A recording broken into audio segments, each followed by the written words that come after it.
Hi friends, നല്ല tasty ആയിട്ടുള്ള ഒരു നാരങ്ങാച്ചാർ ഉണ്ടാക്കി നോക്കിയാലോ. ഇത് ഉണ്ടാക്കാൻ വേണ്ടിയിട്ട് ഞാൻ എടുക്കുന്നത് മുഴുവൻ നാരങ്ങയല്ല കേട്ടോ, ചെറുനാരങ്ങയല്ല. പകരം നമ്മൾ ഈ നാരങ്ങ വെള്ളം സർബത്തൊക്കെ ഉണ്ടാക്കാൻ വേണ്ടിയിട്ട് നാരങ്ങ പിഴിയില്ലേ, അതിൻ്റെ തൊലി കല്ലുപ്പിട്ടിട്ട് എടുത്തു വച്ചിരിക്കുന്നതാണ്.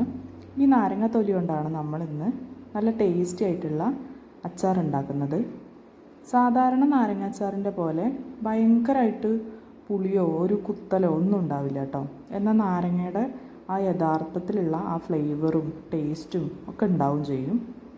അപ്പോൾ നന്നായിട്ട് ഓരോ പ്രാവശ്യം നാരങ്ങ പിഴിയുമ്പോഴും ആ നാരങ്ങ തൊലി എടുത്തിട്ട് അതിൽ കുറച്ച് കല്ലുപ്പിട്ടതിന് ശേഷം ഒരു കുപ്പിയിൽ എടുത്തു വെച്ചതാണ്. അത് കാരണം നല്ല സോഫ്റ്റായിട്ടാണ് ഇതിൻ്റെ തൊലി ഇരിക്കുന്നത്.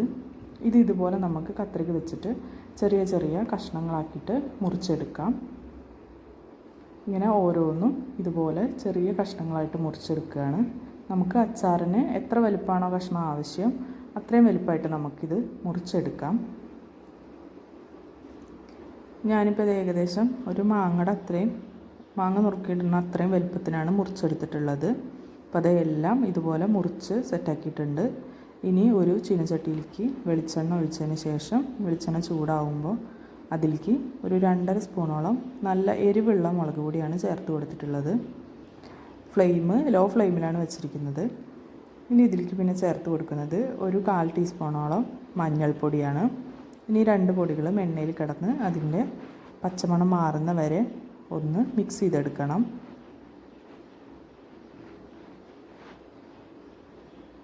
ഫ്ലെയിം ലോയിലാണ് ഇട്ടിരിക്കുന്നത് കേട്ടോ, അല്ലെങ്കിൽ പൊടികളൊക്കെ കരിഞ്ഞു പോകാൻ ചാൻസ് ഉണ്ട്.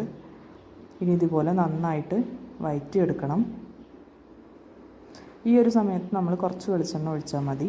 പിന്നെ അച്ചാറിലേക്ക് ആവശ്യമായിട്ടുള്ള വെളിച്ചെണ്ണ പിന്നീട് താളിക്കുമ്പോൾ നമുക്ക് ഒഴിച്ചു കൊടുക്കാവുന്നതാണ്.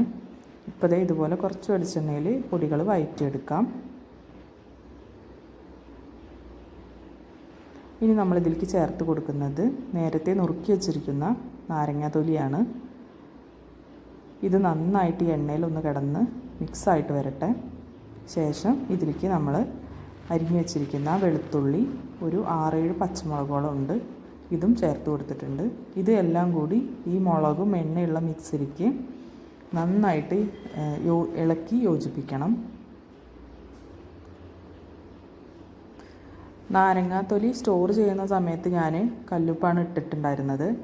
അപ്പോൾ നമുക്കിനി ഉപ്പ് നോക്കിയിട്ട് പിന്നെ കുറച്ച് സമയത്തിന് ശേഷം നമുക്ക് വേണമെങ്കിൽ ഉപ്പ് ചേർത്ത് കൊടുക്കാവുന്നതാണ്. ഇനി ഇതുപോലെ നന്നായിട്ട് മിക്സ് ചെയ്തിട്ട് ഇളക്കിയെടുക്കണം.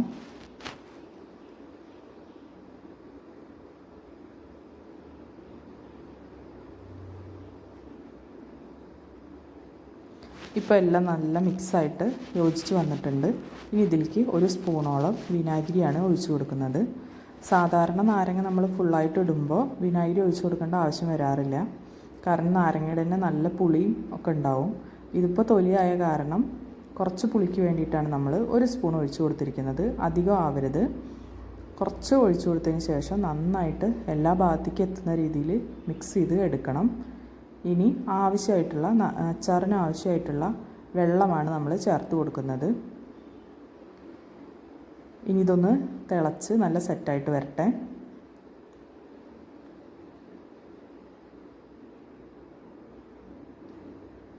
ഇപ്പോൾ നന്നായിട്ട് തിളച്ചിട്ടുണ്ട്.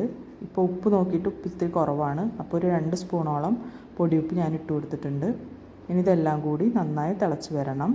ഇതിലേക്ക് ഒരു കഷ്ണം ശർക്കര ഇട്ട് കൊടുക്കുകയാണ്, ടേസ്റ്റ് ഒന്ന് ബാലൻസ് ആവാൻ വേണ്ടിയിട്ട്.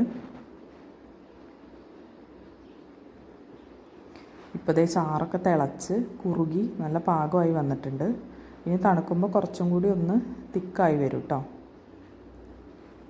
ഇനി അച്ചാറിലേക്ക് ഒഴിച്ചുകൂടാനാവാത്ത ചേരുവയായിട്ടുള്ള കായപ്പൊടിയും അതുപോലെ ഉലുവയും ചേർത്ത് കൊടുക്കണം.